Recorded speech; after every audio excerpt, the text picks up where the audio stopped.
안녕하세요. 최강티처입니다. 오늘은 제가 했던 수업 중에서 게임도 하면서 에듀테크적인 부분도 학생들과 함께 할 수 있는 그런 수업을 소개하려고 합니다. 단원 마무리로 했을 때 정말 좋았던 수업 방식 중에 하나인데요. 그럼 지금부터 소개해 드리도록 하겠습니다. 제가 소개해드릴 이번 수업은요, 총 3차 시 수업으로 만들 수도 있고요, 총 2차 시로도 만들 수가 있습니다. 제가 지금 수업했던 학교 같은 경우에는 학급 수가 많고 학생 수가 많은 그런 학교예요. 그래서 2차 시로 하기에는 조금 무리가 있었고, 저는 넉넉하게 3차 시 수업으로 진행을 했습니다. 그런데 2차 시 수업으로도 충분히 가능한 그런 수업이기 때문에 제가 3차 시 수업일 경우에도 어떻게 해야 되는지 순서를 소개해 드리고 총 2차 시로 했을 때는 어떻게 하면 좋을지에 대해서도 소개해 드리도록 하겠습니다. 먼저 1차 시입니다. 1차 시에서는 OX 퀴즈를 어떻게 하는지 그 규칙을 설명을 하고요.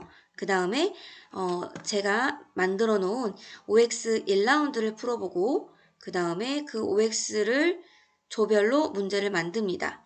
이때 4명이서 한 조를 하고요. 한 주제당 4문제씩 만들게 합니다. 그래서 4명씩 한 조에서 한 주제당 4문제씩 낸 다음에 조별로 4문제 만든 것을 공유하고 그 중에서 잘한 거 5문제만 뽑아가지고 조별로 한 라운드를 뽑아냅니다.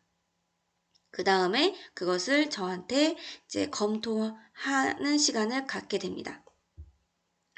이렇게 해서 1차 시가 마무리가 되고요. 그 다음에 2차 시에는 캔바 사이트를 어떻게 사용하는지에 대해서 설명을 하고 OX 문제를 만들었던 것을 캔바로 직접 학생들이 만듭니다. 그 다음에 캔바로 만든 PPT를 교사에게 내보내는 것이 2차 시입니다. 3차 시에는 OX 문제를 모든 학생들이 같이 풀어보는 것이 3차 시라고 할 수가 있습니다. 이제 이것을 총 2차 시 수업으로 만들 경우에는 이런 방식으로 하면 되는데 1차 시에는 OX 퀴즈 규칙을 설명하고 예시로 만들어 본 1라운드를 풀어보고 OX 문제를 조별로 한 라운드를 만드는데 이때 시간을 줄일 수가 있어요. 아까는 4명씩 한 조였지만 이번에는 5명씩 한 조를 하고 각각 여러 문제를 만들어 본 절차 없이 조별로 5문제를 만들어내는 겁니다. 그래서 교사가 이제 만든 것을 검토한 다음에 캔바 사이트를 접속해서 어떻게 하는지를 익숙하게 하는 겁니다. 그래서 보통 OX 퀴즈 설명하고 1라운드를 풀어보면 한 5분에서 10분 정도 되고요. 그 다음에 조별로 한 라운드를 만드는 것을 한 10분에서 15분, 그 다음에 조별 문제 검토하는 거 만들어지는 대로 하니까 한 5분 정도, 그리고 캔바 사이트 접속해보고 이렇게 익숙해져 보는 시간으로 가지면 1차 시가 되겠습니다. 그 다음에 2차 시는 OX 문제를 캔바로 만들고 교사에게 내보낸 다음에 그것을 바로 학생들이 OX 문제를 풀어보면 2차 시가 마무리가 됩니다. 그러면 OX 퀴즈를 어떻게 하는지에 대해서 설명해 드리도록 하겠습니다. 일단 메뉴판 OX 퀴즈 이 화면을 학생들에게 보여주면 학생들이 매우 좋아합니다. 그 이유가 밑에 보면 학생들이 좋아할 만한 메뉴들이 많이 적혀 있어요. 그래서 막 배고프다 이러면서 먹고 싶다 이런 이야기들을 하면서 같이 이제 메뉴판을 살펴보는데요. 제가 OX 퀴즈를 학생들이랑 많이 해봤지만 이 OX 퀴즈 메뉴판을 이용해서 OX 퀴즈를 했을 때 학생들의 반응이 많이 좋았던 것 같아요. 그래서 이 OX 퀴즈 메뉴판을 활용한 수업을 설명해 보도록 하겠습니다. 지금부터는 제가 학생들에게 설명하는 것처럼 똑같이 설명하도록 할게요. 자, 여러분, 오늘은 선생님이랑 이 메뉴판 OX 퀴즈를 함께 해볼 거예요. 메뉴판 OX 퀴즈는요, 한 라운드당 총 5문제가 있습니다. 그래서 이 5문제를 다 맞춰야지만이 여러분들이 점수를 얻을 수 있는 그런 게임이에요. 자, 여기 보면은 위에 스타트라고 되어 있지요. 이제 여기서부터 문제를 풀어가면 되는데 선생님이 OX 문제를 하나씩 보여줄 거예요. 총 한 라운드당 5개의 문제가 나온다고 했죠? 그래서 첫 번째 문제를 여기서부터 시작을 할 건데 첫 번째 문제를 보면은 OX 퀴즈이기 때문에 O 아니면 X로 나뉘겠죠? 그래서 첫 번째 문제를 보고 내가 O라고 생각을 한다면 이렇게 이쪽으로 가는 겁니다. 그 다음 두 번째 문제를 풀었는데 두 번째 문제도 O다라고 생각이 들면 또 여기에서 옆으로 O로 가는 거죠. 그 다음 세 번째 문제를 풀었는데 X인 것 같다. 그러면 X로 찾아가는 거고 그 다음 네 번째 문제를 풀었는데 네 번째도 X인 것 같다. 그러면 X로 가는 겁니다. 그 다음에 다섯 번째 문제를 풀었는데 다섯 번째 문제는 O인 것 같다. 그러면 여기로 오는 거죠. 다섯 번째 문제까지 다 풀었을 때 나오는 메뉴가 바로 짬뽕이에요. 그럼 여러분들이 여러분들 학습지에다가 크게 짬뽕을 적으면 됩니다. 그리고 선생님이 메뉴판을 들어주세요 라고 하면 여러분들이 메뉴판을 들어서 선생님이 답을 체크하도록 할 거예요. 한 문제를 보여줄 때마다 선생님이 5초를 셀 것이고요. 여러분들은 5초 안에 O와 X를 결정해야 되는 그런 퀴즈 문제입니다. 잘 할 수 있겠죠? 자, 이렇게 설명을 해주는 겁니다. 설명을 해주고 나서 제가 예시로 만들어 온 문제를 학생들과 함께 풀어보는 시간을 갖습니다.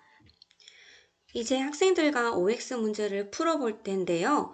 OX 문제를 학생들과 풀어볼 때 몇 가지 주의사항을 먼저 알려주고 퀴즈를 푸는 것이 좋습니다.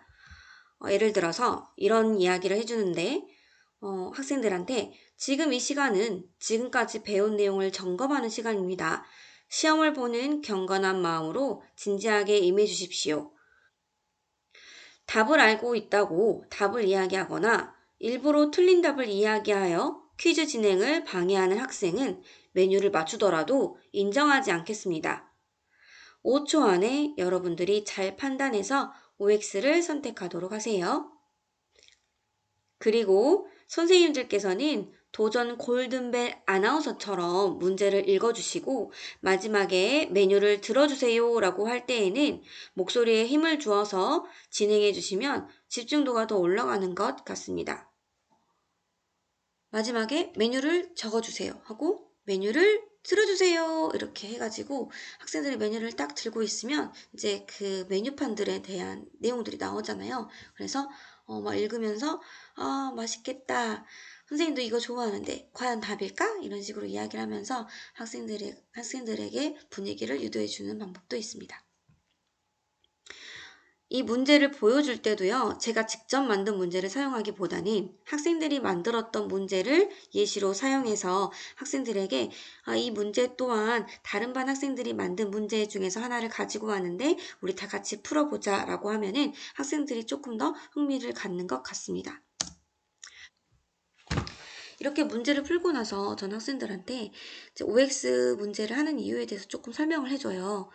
단원에 대해서 학생들이 이렇게 잘 알고 있는지 확인하는 그런 측면도 있지만 OX 문제를 학생들이 직접 내봄으로써 이제 공부를 할 때 OX 문제를 내보면 되게 공부에 도움이 많이 되더라고요. 그래서 이런 것들이 하나의 공부 방법일 수 있다라고 설명을 해주고 또 OX 문제를 잘 내다 보면 교사의 입장에서도 많이 알 수 있다. 그래서 시험 공부할 때도 도움이 될 수 있는 하나의 공부 방법이다. 이런 것들을 설명해 주기도 합니다. 그래서 이렇게 OX 퀴즈를 한번 예시로 학생들과 풀어보면 어떤 식으로 학생들이 이걸 만들어야겠다라는 것이 감이 오게 됩니다. 예시 문제를 푼 다음에 이제 학생들이 직접 문제를 만들어보는 시간을 갖습니다. 이 시간을 활용해서 3차 시나 2차 시로 변경이 가능한데요. 이 시간을 학생들이 만드는 시간을 늘릴 수도 있고 줄일 수도 있습니다. 3차 시로 할 경우에는 4명이서 한 조를 이루고 각각 주제 하나씩을 맡아서 정답이 O인 문제를 2개, 정답이 X인 문제를 2개를 만들어 봅니다. 이렇게 다 만들어 본 다음에 이제 조원들끼리 문제를 공유하는 시간을 주고 또 그 가운데서 좋은 문제를 5개를 골라서 여기 아래 보이는 조별 학습지에 작성하도록 합니다. 좋은 문제를 풀었을 때 나오는 메뉴까지 다 적은 다음에 교사에게 와서 이 문제가 잘 만들어졌는지 검사를 받도록 하는 과정을 거칩니다. 학생들이 OX 문제를 만들어서 가지고 오면은요, 정답이 아닌 문제라든지 아니면 잘못 문제를 낼 때도 많이 있어요. 그래서 그런 것들을 좀 검사를 해주면서 다시 좋은 문제를 만들 수 있도록 학생들을 컨펌해주는 시간이 필요합니다. 이제 이 시간을 조금 줄여서 2차 시로 할 경우에는 5명이 한 조를 이루는 겁니다. 그래서 5명이서 각각 하나의 주제씩을 다 맡고 제가 선택한 단어는 4개의 주제였기 때문에 나머지 하나는 이 4개 중에서 아무거나 할 수 있는 기회를 주는 거예요. 한 사람은. 그래서 이렇게 5개의 문제를 만든 다음에 똑같이 이 문제를 다 풀고 나서 나오는 메뉴까지, 그리고 여기 앞에 보면 문제 순서가 있지요. 주제는 이렇게 되어 있지만 문제 순서는 다를 수가 있습니다. 그래서 이 문제 순서대로 풀었을 때 나오는 이 메뉴까지 적은 다음에 또 교사가 한번 검사를 해서 이 시간을 마무리할 수가 있습니다.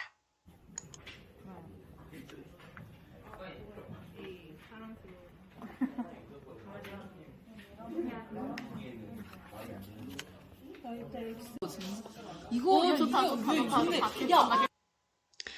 다음 영상에서 에듀테크 캔바 활용 수업에 대해서 설명하는 것을 또 업로드하도록 하겠습니다.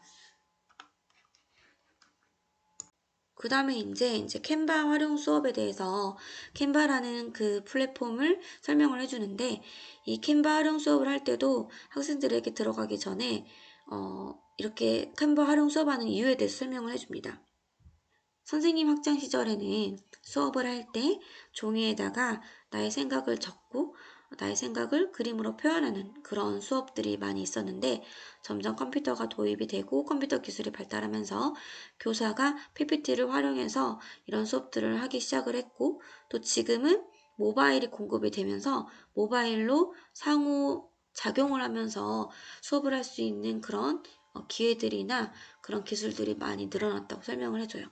그리고 나서 이제 그런 기술에 발맞춰서 이런 수업을 선생님도 준비를 하고 있고, 이런 기술들을 학생들이 지금부터 잘 사용을 하고 시대의 흐름을 따라가면서 앞으로 더 발전된 여러분들의 그런 기술들을 기대할 수 있다라고 이렇게 설명해 주기도 하고요. 그리고 제 생각에는 이제 나중에는 자기에 대해서 자기소개를 할 때 발표로 하는 것도 있을 수 있겠지만, 이런 영상으로 만들어가지고 자기를 소개를 하거나 뭔가 포트폴리오를 만들 때 이런 그 기술적인 부분을 좀 보여줄 수 있는 그런 자료들이 학생들에게 많이 도움이 될 것이다 라고 이야기를 해줘요. 그래서 이런 것들을 좀 잘할 수 있는 것을 중학교 때부터 이렇게 한다면 다음에 여러분들이 많은 그런 기술을 습득할 수 있을 거다라고 이야기를 해줍니다.